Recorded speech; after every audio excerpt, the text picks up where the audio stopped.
Hello everybody, I'm making this video to be self-indulgent, but I'm going to ask the question, was it wrong to withdraw from Afghanistan? Because I've advocated for withdrawing from Afghanistan for some time. I believed that this war was winnable for NATO, when indeed it was, if NATO was willing to commit, but it transpired that the will to win just wasn't there. But the argument has been put about by Tony Blair, by others, by some of the Republican Party of the United States, that this was the wrong thing to do. So let me consider that argument. Tony Blair, in case you don't know, he was Prime Minister of the United Kingdom from 1997 to 2007. He was the leader of the Labour Party, the more left wing of the two major British parties. Despite that, he had a very good relationship with President George W. Bush, who was a Republican. And so Blair sent British troops into Afghanistan and indeed Iraq. So Blair said you'd only required about 3,000 NATO troops for the last year and a half to keep the Taliban at bay. And okay, the Taliban had a bit over half the country, but they weren't going to take Kabul or any of the major cities, and no NATO soldiers had been killed for 18 months. Now, there is some merit to this argumentation, but he disregards the fact that for, I think it's 14 of those months, there was a ceasefire between NATO and the Taliban, and that's why no NATO troops were killed for 14 of those 18 months. And even before that, the Taliban, they realised NATO was going to withdraw soonish, so they simply had to bide their time, wait for NATO to pull out. Then that was a propitious moment to go all out for the Afghan army and hope for the Afghan army would collapse quickly. Well, it worked like a dream for the Taliban. It happened even before NATO was due to pull out. Remember, NATO's official exit date was the 11th of September this year, not the 31st of August. But even then, it was 15th of August when Kabul fell to the Taliban.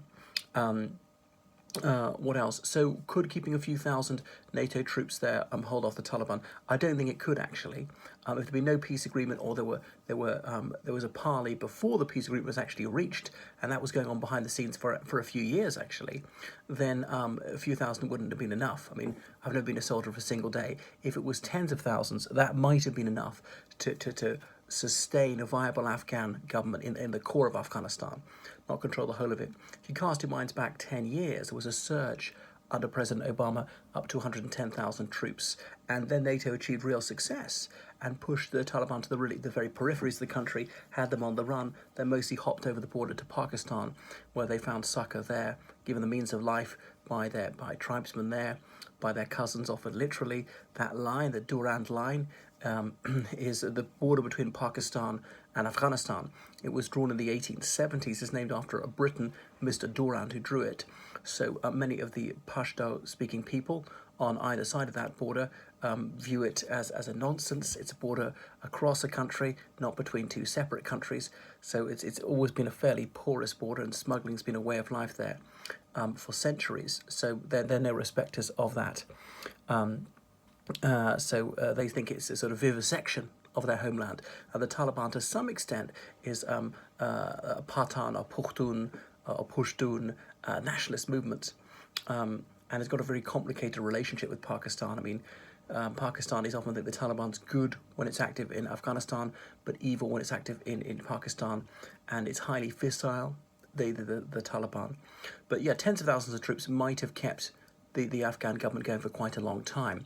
Now, the figure of $2 trillion bandied about is, I think, what the United States alone has spent on Afghanistan over 20 years. You often hear that. Well, often people say it's near to $1 trillion. Even if it's $1 trillion, that's a staggering amount of money.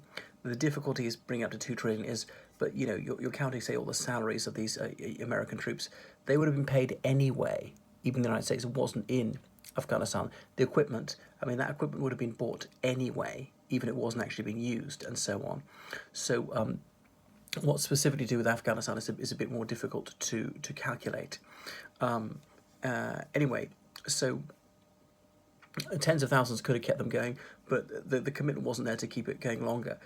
NATO could have won by really upping the ante, as I say, by no military aid to Pakistan, and sanctions on Pakistan, getting India involved, they could to threaten them, but that could lead to a nuclear exchange between India and Pakistan, and even one nuclear missile could easily kill tens of millions of people in such a densely populated zone of the world.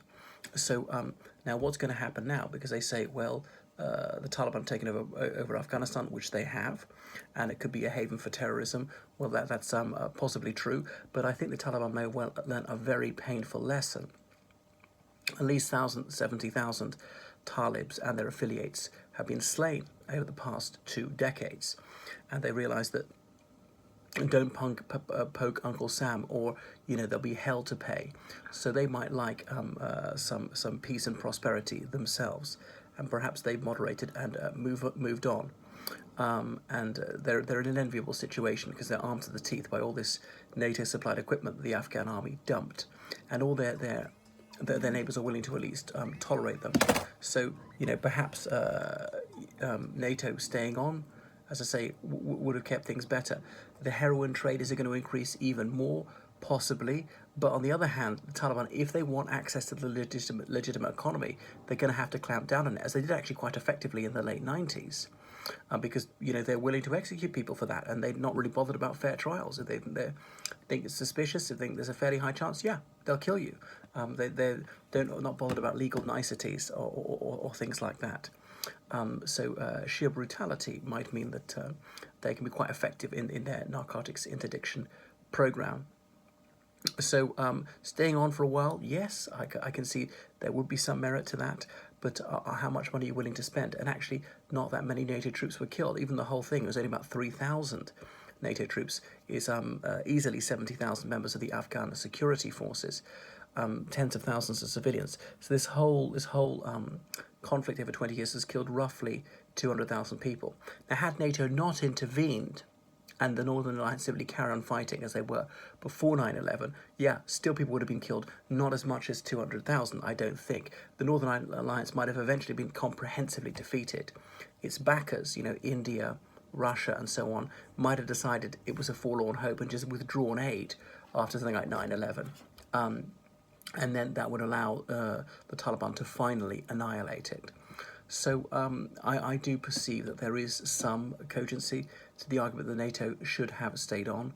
There was very little public support for this in the end, and people would like peace, but also the United States, for example, would like more freedom of action elsewhere, to be able to deploy troops elsewhere, spend money in other places.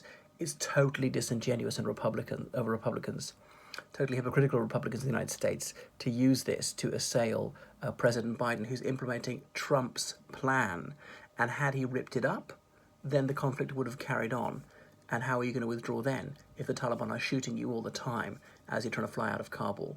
And Trump would have done it better. How? What has he ever done in a slick manner? He's always a back of the envelope sort of person. He always does it flying by the seat of his pants. Is never well thought through. So I'm completely unconvinced that Trump would have done this more efficaciously. That's all for now. Toodaloo.